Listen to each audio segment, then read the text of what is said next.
Kena. Sarah. Look who this is. Can you tell everybody who you are and how you know me? Well, I'm Jack Gallagher. Okay, မင်္ဂလာပါ welcome နိုင်မှာအားလုံးကိုပြန်လည်ကြိုဆိုလိုက်ပါတယ်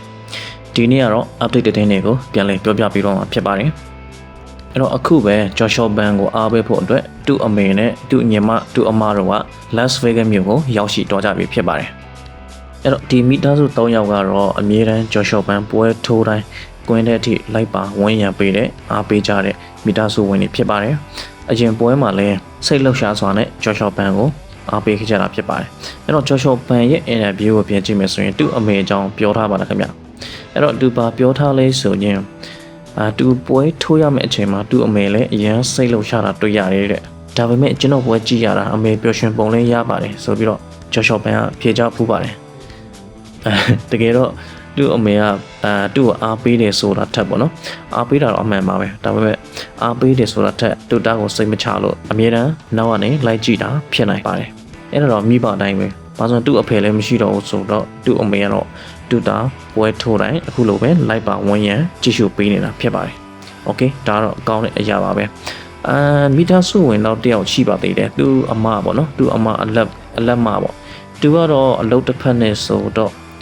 မအားဘူးထင်ပါတယ်ခါတိုင်းပွဲတွေမှာလည်းသူလိုက်ပါဝန်းရံပေးတာတော့မတွေ့သေးဘူးအဲ့တော့ဒီပွဲမှာလည်းကျွန်တော်စောင့်ကြည့်နေတယ်ဒီပွဲမှာလည်းသူလိုက်ပါလာခြင်းမရှိပါဘူးအဲ့တော့သူ့အမအကြီးနဲ့ညီမပဲဒီပွဲကိုသူ့အမေနဲ့အတူတူအရင်တိုင်းပဲလိုက်ပါဝန်းရံနေကြတာဖြစ်ပါတယ်အဲ့တော့ Joshua Band ကတော့လွန်ခဲ့တဲ့3-4ရက်ကလေးကနေ Las Vegas မြို့ကိုရောက်ရှိနေပြီဖြစ်ပါတယ်အဲ့တော့ပွဲကတော့မနက်ဖြန်မြန်မာစံတော်ချိန်8နာရီခွဲမှာစတင်မှာဖြစ်ပါတယ်ကျွန်တော်တို့မြန်မာပရိသတ်တွေလည်းအစင်နဲ့အားပေးဖို့ပြောချင်ပါတယ်โอเคနောက်ထပ်တဲ့ပုတ်ကပါလဲဆိုရင်ကိုအောင်လအန်ဆန်ပါ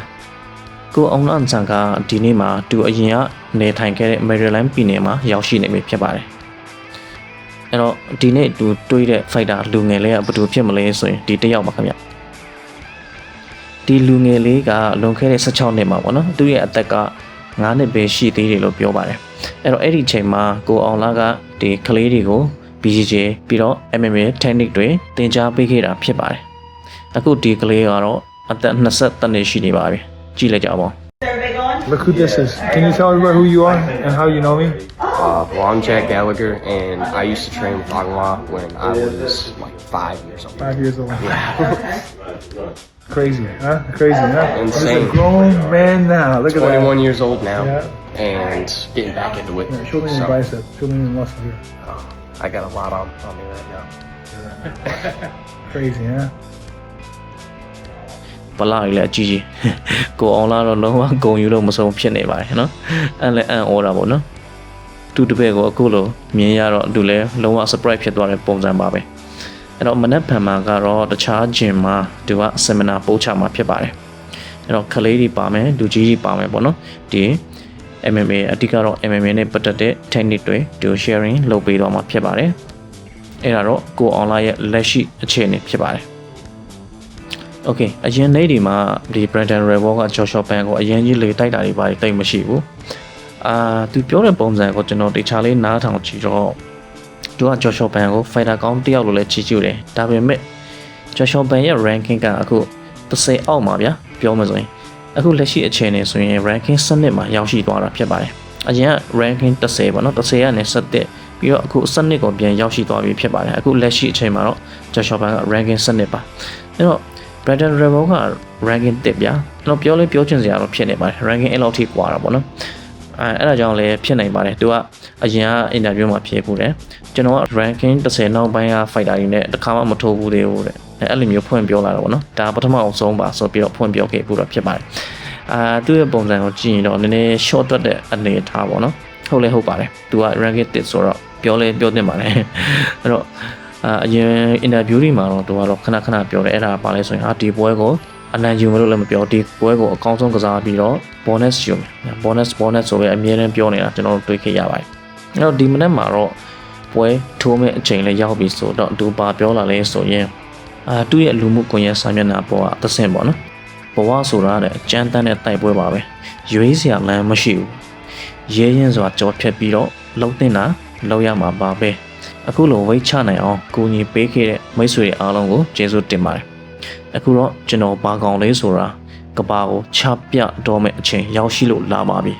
ဆိုပြီးတော့ရဲသားဖော်ပြထားတာဖြစ်ပါတယ်။ဟွာအဲ့တော့သူ့ကို short တက်တဲ့လူတွေကလည်းများတော့များနေတယ်ပေါ့နော်။ခံမှန်းတဲ့ရာခိုင်နှုန်းကိုကြည့်လိုက်ရင်တော့ Brandon Royval က63ရာခိုင်နှုန်းလောက်ထိပေါ့နော်။အဲ့လောက်ထိရှိပါတယ်။အဲ့တော့ပြောမယ်ဆိုရင်သူက ranking 1နေရာမှာရှိတော့ခံမှန်းတဲ့လူလည်းရာခိုင်နှုန်းကသူ့ဘက်ကိုပိုများနေတာဖြစ်ပါတယ်။ဒါပေမဲ့ကျွန်တော်တို့ကတော့ Joshua Man ကိုအတူတကွအားပေးကြရမှာဖြစ်ပါတယ်။ Okay